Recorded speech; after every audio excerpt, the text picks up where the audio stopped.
And now with more on the allegations against United States Representative Ilhan Omar, in which she's accused of being an agent of Qatar, please welcome founder and executive director of the Israel Institute for Strategic Studies, Dr. Martin Sherman. Dr. Sherman, thank you for being with us. What are the greater implications of this deposition?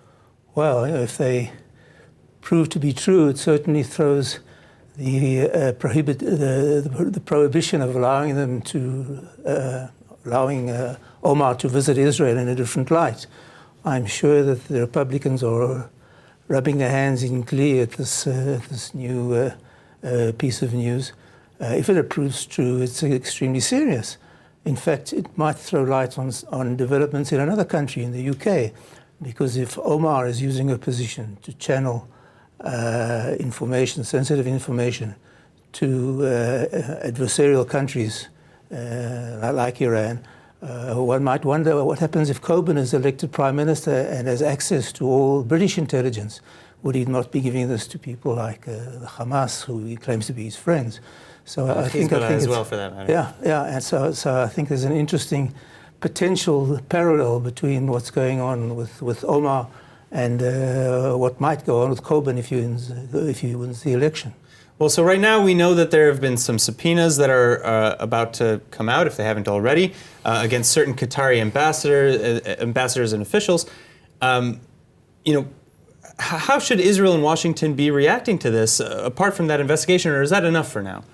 Well, I think if this turns out to be any truth in these allegations, it certainly will be a big coup for Trump's administration. I don't know whether they should be seen to be pushing too hard. I've seen a few reports from some conservative sources who are a bit skeptical about it. But for instance, what are their issues? Yeah. Well, they seem to think it's a little far-fetched. But I must say there's a Iranian-born imam in Australia, Mohammed Thahidi, who has been warning for months now. Since July, actually, we've been following him. He goes by at Imam of Peace. Yes, that's right. Mm. And he's been warning for months now about a sinister connection between Omar and Qatar. Wow. All right. Well, so can this potentially lead to any sort of prosecution of CARE or the Council of American Islamic Relations? Well, I'm not sure, but certainly I think beyond the legal implications, I think the political implications might be huge, because Omar and her other friends in the squad have been front and center in the Democratic Party lately.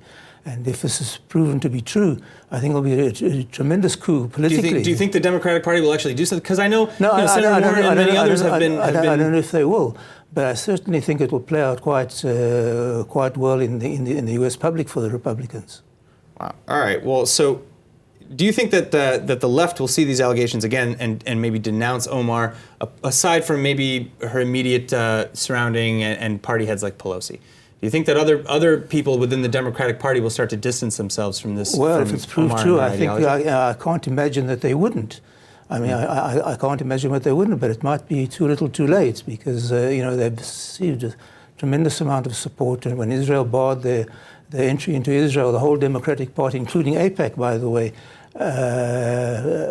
backed them and censured Israel. If this proves true, I think a whole new light might be shed on the Israeli action. All right, so my final question is, again, if we assume that these allegations are true, and that means that Omar is in some way an agent of Qatar, what does that say about Qatar's relation to Israel? Well, Qatar is known to be a major funder of terror. I don't think we should have any illusions about the Qatari. Is this no surprise, basically? I don't think that this should be a surprise. But Omar, has been accused of a whole string of other things, like misuse of campaign funds and immigration in law infringements and things like that. So this wouldn't be the only infringement of law by Omar. And if this manages, there have been claims that the mainstream media is trying to shut down reporting on the story.